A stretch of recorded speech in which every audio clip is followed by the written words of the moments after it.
Thank you, Matilda. Good afternoon. It is an honour to be here with you on unceded, sovereign Aboriginal land. On a day when we commemorate Jesus riding into Jerusalem on a donkey, our government is pushing full steam ahead with a ruinous plan to bring nuclear-fueled danger into our ports and harbours. So I'm going to talk about submarines as we acknowledge and celebrate my favourite revolutionary Palestinian Jew. We have already heard about what happens when we disregard the outsider. And as we come together, we wonder, what kind of community do we want to be here on this unceded land? As you may be aware, the Australian government has committed to a trilateral security partnership with the United Kingdom and the United States called AUKUS. Shame. The most egregious and expensive part of this, its Pillar 1, involves the purchase of nuclear-powered attack submarines, costing us eye-watering hundreds of billions of dollars. Now, it turns out these submarines might never be built, and in the meantime, we are agreeing to a rotational basing of UK and US nuclear-powered submarines in our ports and our harbours. $375 billion and rising is the price point for AUKUS. Withdrawing from AUKUS would save at least $73 billion over the next 10 years. I'm sure you can all think about where you put that money. At a time when we desperately need independent foreign policy based on a welcome for refugees, respect for human rights, dedication to international humanitarian law, and an unswerving commitment to being nuclear-free in every way, AUKUS is a step backwards, a step into the darkness.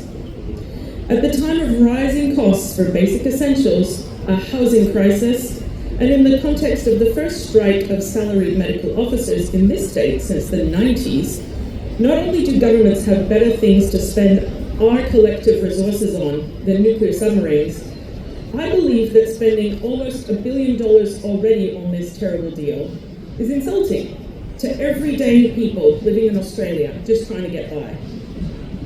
On the same day that our Prime Minister added $6 billion to the forward estimates of how much this was going to cost all of us, you and me, members of the Trump administration linked war plans to bomb Houthi targets in Yemen, to a journalist in a Signal message group.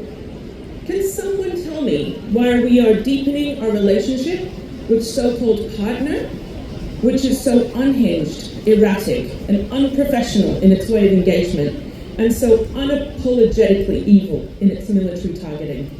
Neither the style nor the substance of US military engagement is appropriate for us to engage with. Nuclear-fueled submarines weaken the taboo around nuclear weapons and create the need for highly enriched uranium, to say nothing of the nuclear waste created. Australia has yet to sign and ratify the treaty for the prohibition of nuclear weapons, to our great shame. Whose interests are served by spending billions of dollars of public funding on nuclear submarines made somewhere else? Fundamentally, those who stand to benefit are those who make weapons, and the entire complex that supports them. Over the past 18 months, we have seen the attempted erasure of humanity in Gaza by Israel, with direct funding and weapons, and parts of weapons, not only from the US, the UK, Germany, and others, but definitely, most assuredly, from Australia as well.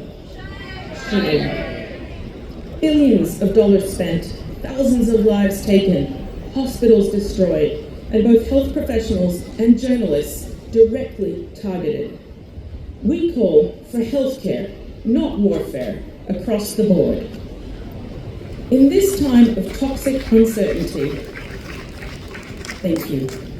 In this time of toxic uncertainty, there is a better way forward for Australia, one which acknowledges the nuclear racism of the past and present, the British nuclear tests in the South Australian desert, the ongoing struggle against nuclear waste dumps on unceded, sovereign Aboriginal land, And now this harebrained idea that somehow we, living on the driest continent, might benefit from nuclear power, which famously needs lots of water.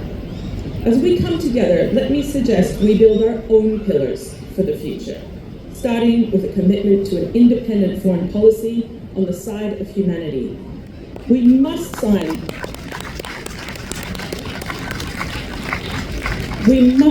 and ratify the treaty for the prohibition of nuclear weapons urgently. And I believe we must withdraw from AUKUS.